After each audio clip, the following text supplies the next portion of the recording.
So, you are the lone survivor of a horrific crash landing on a suspiciously vacant world. We'll save the questions about your missing shipmate for later, as there is obviously 2 beds on board. Since the chances are grim that your ship can perform the magic of flight, I have collected my top 10 tips for survival mode in Scrap Mechanic.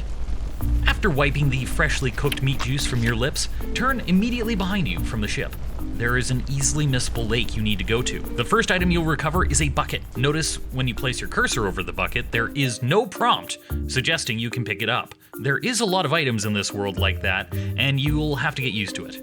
Hold right-click to move it into your inventory. Nearby is a demonstration of the farming system. Take everything, you'll need it. That wheelbarrow is made up of separable parts, like a barbecued co-pilot. The shed has wood and plates that will be useful for a garden wall. The soil on the ground can be picked up again. Next, you may be tempted to extinguish the flames of your crashed ship, but instead, let's leave the memories of unspeakable acts done in desperation behind. Walk down the path of destruction and open every box on the way. You'll need it all for making parts, and at this point, there is few things that aren't useful. Walking along, you'll eventually encounter the random enemies of this world. The first one is a red-eyed demon carrying a pitchfork. Alone, they're easy enough to defend against. Simply walk backwards, and anytime they swing to attack, you'll already have moved. They take 5 hits to destroy. Unfortunately, when there are multiples, they will push each other forward, making it much more difficult to deal with. The other commonly encountered enemy is this whip spider. It's easy enough to avoid their attack by strafing around them. It requires 3 hits from your hammer to destroy. Follow the road until eventually you will find an abandoned mechanic shop. This will be the location of your first base. You'll need a battery to activate the machinery, which you will find in the middle pod next to the shop. Smash that door open with your head.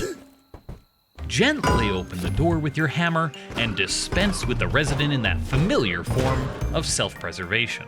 Take the battery to the main room and plug it in. Now you have access to the devices in the room. Unlike other games which require a container to store items, you can go ahead and stick stuff to almost anywhere. Store your pocket's contents on the wall for easy retrieval. Walking is exhausting. Collect and build parts to design a car for transportation. The first engine available to you is a gas-powered engine, and you can find gas in boxes, or swim into like any lake and harvest oil from underwater wells. You'll need to build the craft bot in order to have access to oil refining, but with a little scavenging, you won't have a problem collecting the required resources. With all that saved time traveling, you'll be able to collect a lot more. Build and attach a container to your car to increase your carrying capacity. They're also a much more efficient place to store building blocks at your base. By this time, you should be ready to release yourself from the luck of finding sufficient sustenance, as the lack of pre-cooked protein has left you scrounging through buildings for meals. Using the materials and instructions from the lake, start your garden in the grass nearby. Be warned! The robotic residents of this planet have a monopoly on germination and will attack your plants precisely at midnight. Refrain from planting until after midnight to get the most time available to you for preparation. There is no way to stop the metallic ambush, but you can slow it down. Using blocks and materials collected from abandoned roadside shops, build a defensible structure around the plantation. It won't hold them back for long, so be ready to dispense the rage-fueled machines by hand.